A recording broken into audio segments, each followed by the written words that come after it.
कहीं नहीं, यही हूँ। यही तो नहीं हो, झूठी। मैंने कब झूठ बोला? यही हूँ मैं। बिल्कुल भी नहीं, क्योंकि मैं ये बात सिर्फ तब मानूंगा जब तुम यहाँ मेरे पास मेरे सामने होगी। उसके लिए भी थोड़े दिन और वेट करो।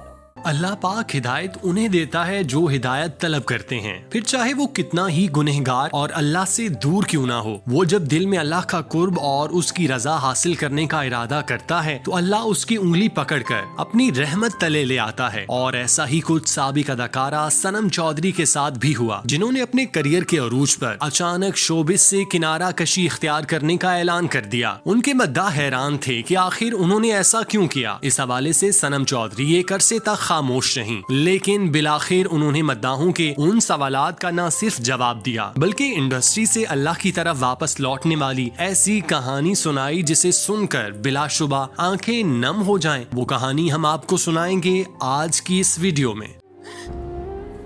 पता है मुझे, मिलेंगे मेरे बस में नहीं है। मेरी बात तो मानिए, ट्रस्ट में, रोना छोड़ दीजिए प्लीज। सनम चौधरी जो एक तवील अरसे तक मंजर आम से गायब रही थीं और कुछ दिन कबल यूट्यूब पर इस्लामी चैनल के तवस्सुत से नमूदार हुईं, जहां उन्होंने 1 घंटे से जायद तवील लाइव सेशन किया और अपने मद्दाहों से तफसीली बातचीत की। सनम चौधरी की जिंदगी के बारे में बात करें तो उन्होंने मॉडलिंग की दुनिया के साथ साथ टीवी और फिल्मों में भी अपना नाम बनाया, जिसकी बिना पर उनका शुमार इंडस्ट्री की सफा अव्वल अदाकाराओं में से होने लगा। उन्हें बेहतरीन अदाकारी करने पर बेहतरीन अदाकारा का अवार्ड मिला। उन्होंने अपने करियर में कभी जवाल का मुंह नहीं देखा। करियर का आगाज करने से लेकर रिटायरमेंट तक सनम चौधरी शोबिज इंडस्ट्री के उफक पर सितारे की तरह चमकती रहीं। एक खुशहाल और उरूज परवर जिंदगी गुजारने वाली सनम चौधरी ने गुलकार सोमी चौहान के साथ शादी की और हंसी खुशी जिंदगी बसर करने लगी। सनम चौधरी कामयाब अदाकारा के साथ साथ बतौर बीवी भी कामयाबी से अपने फराइज सरअंजाम देने लगी। इस मौके पर उनके शौहर ने भी उनकी खूब मदद की, जिसकी वजह से वो न सिर्फ घरेलू जिम्मेदारियां निभाने लगी बल्कि शोबिज इंडस्ट्री में भी काम करने लगी। सनम चौधरी ने इंडस्ट्री में काम करते हुए खूब पैसा कमाया था, जबकि उनके शौहर भी अमीर फनकार थे। चुनाचे उनकी जिंदगी परेशानी और फिक्रों से आजाद गुजर रही थी। दौलत, शोहरत, इज्जत उनके कदमों में बिछी हुई थी। घर के गिराज में कई कीमती गाड़ियां मौजूद थीं। केनाल पर मुश्तमिल घर हर तरह की सहूलियात और आसाइशों से मुज़य्यन था। एक काबिले रश्क जिंदगी गुजारने वाली सनम चौधरी पर एक ऐसा वक्त आया जिसने उन्हें उलझनों की नजर कर दिया और बेसुकूनी का शिकार हो गईं। दुनिया की हर खुशी, हर नेमत, हर आसाइश हासिल करने के बावजूद सनम चौधरी का वजूद खालीपन का शिकार था। उनके पास सब कुछ था, फिर भी उन्हें अपने हाथ खाली महसूस होते थे। सनम चौधरी को अपनी इस कैफियत का इदराक नहीं हो पा रहा था, जिसकी वजह से उनकी बेचैनी बढ़ती चली गई और फिर गुजरते दिन के बाद उन पर ये राज आश्कार हुआ कि उनके पास सब कुछ तो है, लेकिन जिस चीज की कमी है वो सुकून है। शादी के बाद सनम चौधरी जिस बेसुकूनी का शिकार हुई वो किसी सूरत खत्म होने का नाम नहीं ले रहा था। उन्होंने कई तरीके इस्तेमाल कर डाले, लेकिन उनका दिल बेचैनी के गर्दाव से बाहर ना निकल सका। इसी दौरान अल्लाह पाक ने सनम चौधरी की गोद बेटे की नेमत से भर दी, जिसके बाद उन्हें ये लगा कि शायद अब उनकी बेसुकूनी दूर हो जाएगी, क्योंकि अब वो माँ के रुतबे पर फाइज हो गई थी। लेकिन उनकी ये गलत फहमी उस वक्त दूर हुई जब वो बेटे की माँ बनने के बावजूद सहरा में पानी की तरह सुकून की तलाश में मारी मारी फिरने लगी। उन्होंने अपने शौहर से इस बारे में बात की तो वो सनम चौधरी के साथ ज्यादा से ज्यादा वक्त गुजारने लगे। उन्हें सैरो तफरी पर ले जाने के साथ साथ उनका दिल बहलाने के लिए हर तरह के जतन आजमाने लगे, लेकिन ये सब कुछ बेसूद साबित हुआ और सनम चौधरी बेसुकूनी की दलदल में धंसती चली गईं। कुछ ऐसा था जो उनके दिल में खटक रहा था, जिसकी वजह से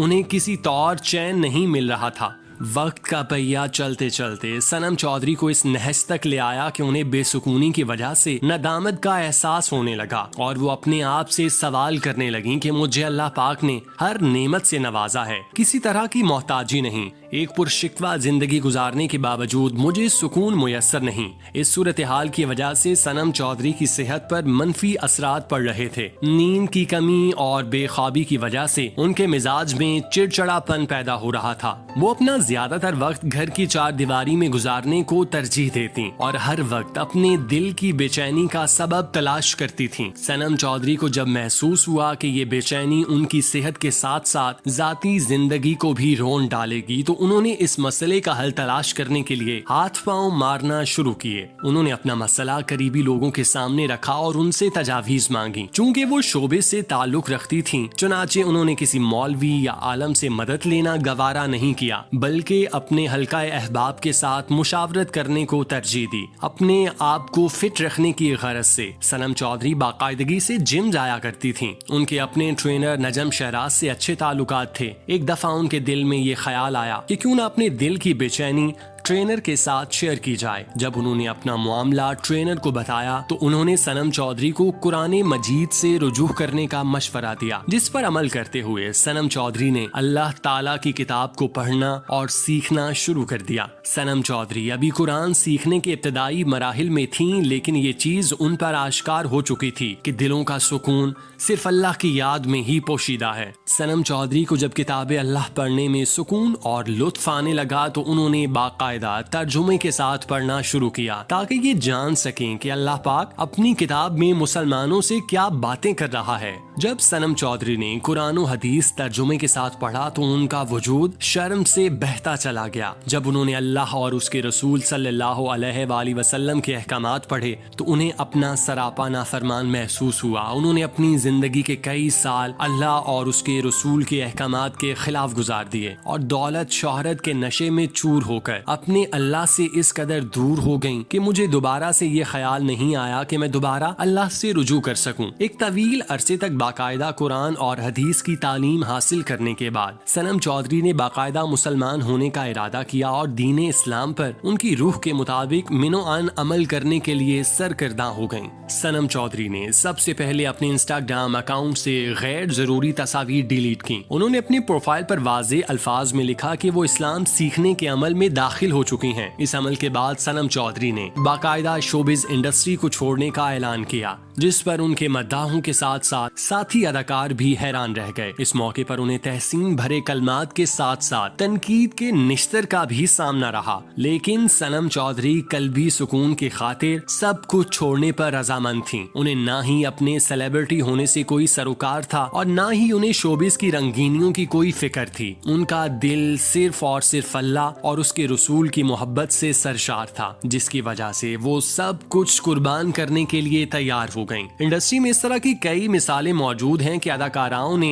बबांगे दोहल ये ऐलान किया कि इंडस्ट्री छोड़कर अपनी बाकी मांदा जिंदगी अल्लाह और उसके रसूल की तालीमात पर अमल पैरा होकर गुजारेंगे, लेकिन कुछ अरसे बाद ही वो अपनी बात से मुकर जाती हैं और मुख्तलिफ बहानों से दोबारा स्क्रीन की जीनत बन जाते हैं। लेकिन सनम चौधरी अभी तक अपने फैसले पर कायम है और अपने वक्त की टॉप एक्ट्रेस होने के बायस उन्हें डायरेक्टर्स अपने प्रोजेक्ट्स में लीड रोल ऑफर करते हैं, लेकिन सनम चौधरी किसी भी ऑफर को कबूल नहीं करती। उनका ज्यादातर वक्त घर पर गुजरता है। वो 5 वक्त की नमाज बाकायदगी से पढ़ती हैं। इसके अलावा कुरान, हदीस और अज़कार में मशगूल रहती हैं। खुले बाल और उरिया लिबास में नजर आने वाली सनम चौधरी के बाल अब हिजाब से कवर होते हैं और उनका जिस्म पूरी तरह ढका होता है। वो पूरी तरह से दीन इस्लाम पर अमल पैरा होने की कोशिशों में मसरूफ हैं। भाई, आप क्या रोज रोज सब चीजें उठा लाते हैं? मैंने मना भी किया आपको। अरे क्यों ना लेकर आओ, अब तुम तो इस घर में कुछ दिनों की मेहमान हो। मम्मी, शानी को कम से कम ये बात तो सुननी चाहिए थी ना।